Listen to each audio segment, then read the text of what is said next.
In the early 1800s, deep in a remote European valley, an entire community vanished. The year was 1806. The place was a narrow alpine basin, surrounded by stone and forest. Homes stood intact. Roads remained visible. Fields lay untouched. But the people were gone. At the start of the 19th century, life in the valley followed a rhythm unchanged for generations. Isolated by steep mountain walls and dense forests, the settlement existed largely outside the rapid transformations reshaping Europe. Stone houses clustered along a single river. Wooden bridges crossed cold water fed by glaciers above. Narrow paths connected farms, chapels, and storage barns. The valley was not wealthy, but it was stable. Most families had lived there for centuries. Land was inherited, not sold. Knowledge passed orally. Seasons dictated survival. Spring brought planting. Summer meant grazing animals high on alpine slopes. Autumn was harvest in preparation. Winter sealed the valley in snow and silence. Contact with the outside world was limited to occasional traders and church officials.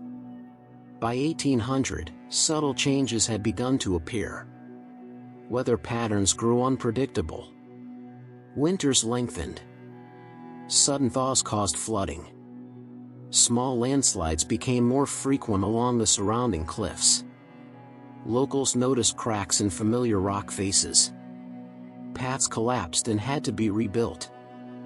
Wells turned cloudy. Livestock refused to graze in certain areas. The valley elders debated these signs. Some believed they were natural cycles. Others saw warnings. Geological knowledge was limited. Science had not yet reached these remote areas in practical form. Most explanations relied on tradition and faith. Priests urged calm. Farmers repaired what they could. Life continued. Population records from church books show that the valley reached its peak population around 1803. Births slightly outnumbered deaths. New barns were constructed. One additional chapel was planned near the upper slope. It suggested confidence, permanence. Yet unease spread quietly. Several families reported unexplained tremors during the night. Not strong enough to damage buildings. Strong enough to wake sleepers. In 1804, a large section of forest above the settlement slid several meters downhill after heavy rain. No one was injured. But the scar on the mountain remained visible. Letters sent to regional authorities described concerns about slope stability. No immediate response followed. The valley was distant. Resources were limited. Officials prioritized towns along major trade routes. By early 1806, snowmelt came earlier than expected. Rain followed. The river swelled beyond its usual banks. Stone foundations absorbed moisture they were never meant to hold. Cracks widened. The mountain above the settlement groaned under invisible pressure. The valley stood full. Every house occupied. Every path known. No one yet knew how close it was to becoming empty. In late summer of 1806, the warning signs intensified. Continuous rainfall saturated the upper slopes. Trees leaned at unnatural angles. Rocks shifted without human touch.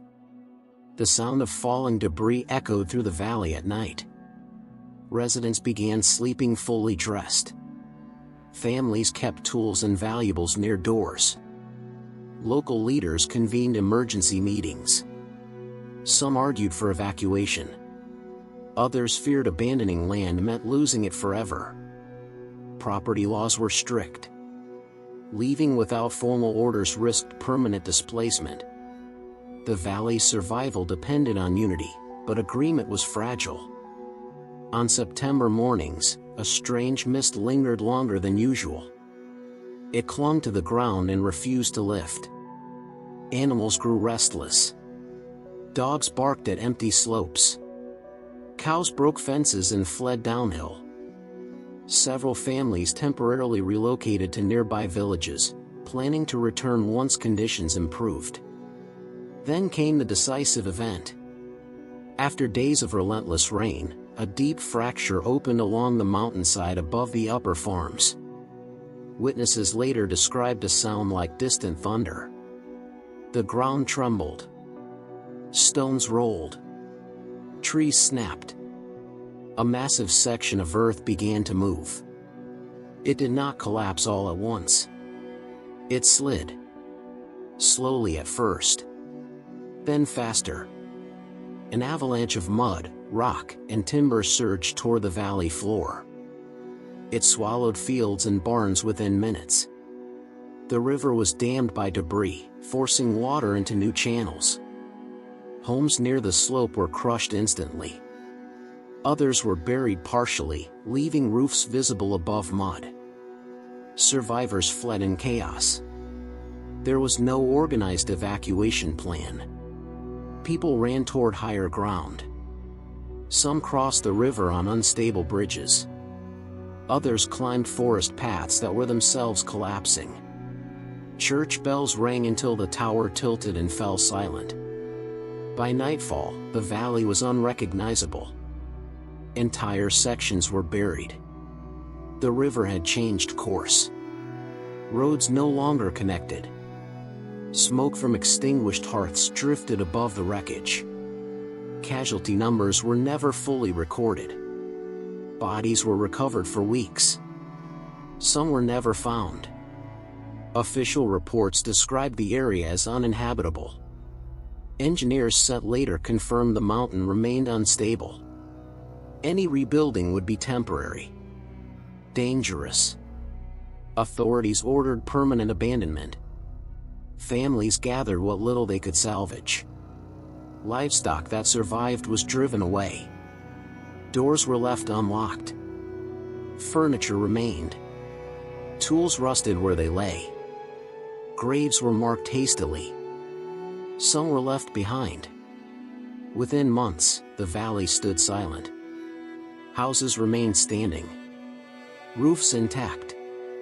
Windows empty. The people did not return. The final departure was quiet. No ceremony marked it. No official boundary defined the moment when the valley ceased to exist as a living place. It happened gradually. One family left. Then another.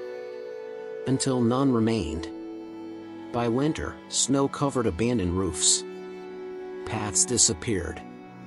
Smoke no longer rose from chimneys. The chapel bell never rang again. Inside homes, personal belongings remained exactly where they had been left. Tables were set. Beds unmade. Children's shoes stood by doors. Regional maps were updated slowly.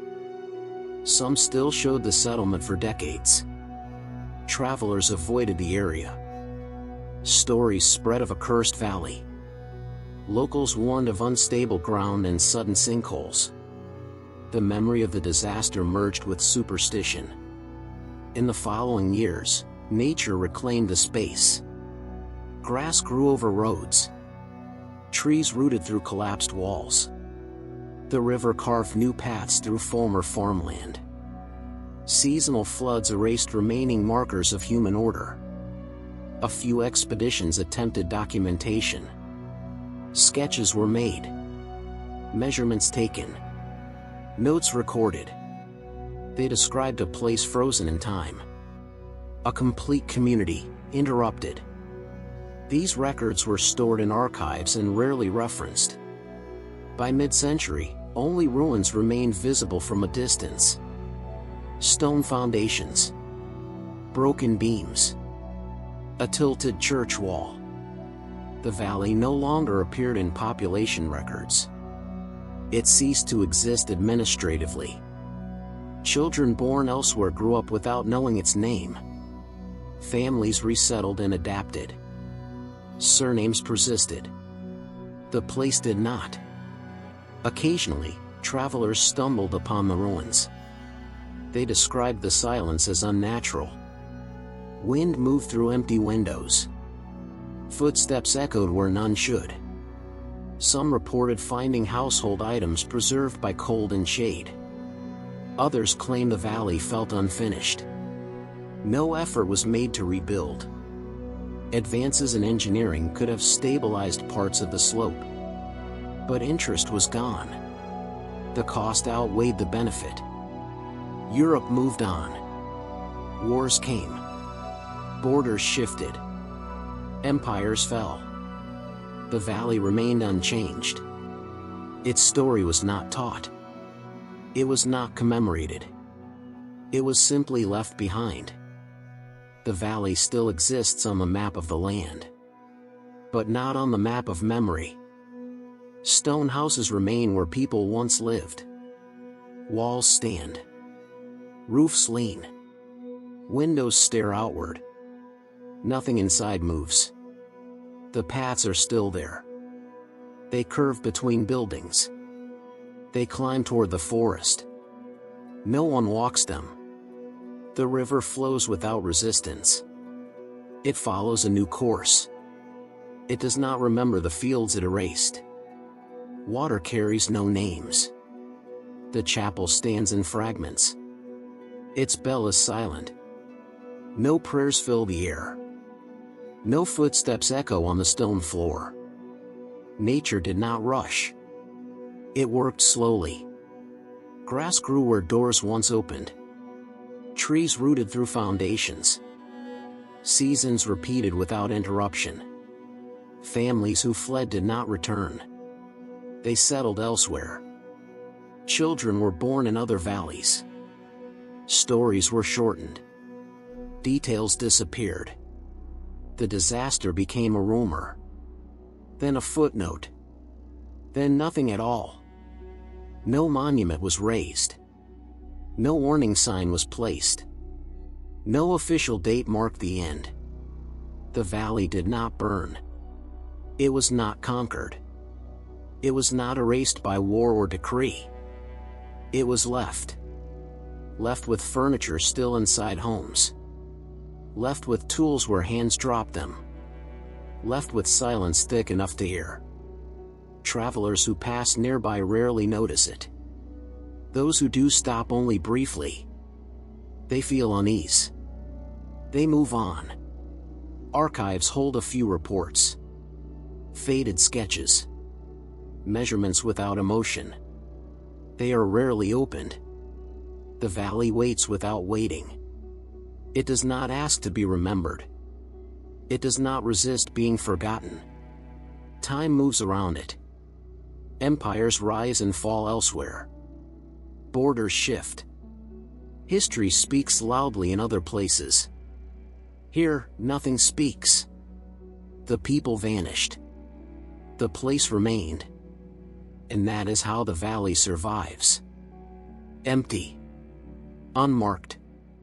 Silent. These stories are rarely told. Subscribe if you want to hear the next one.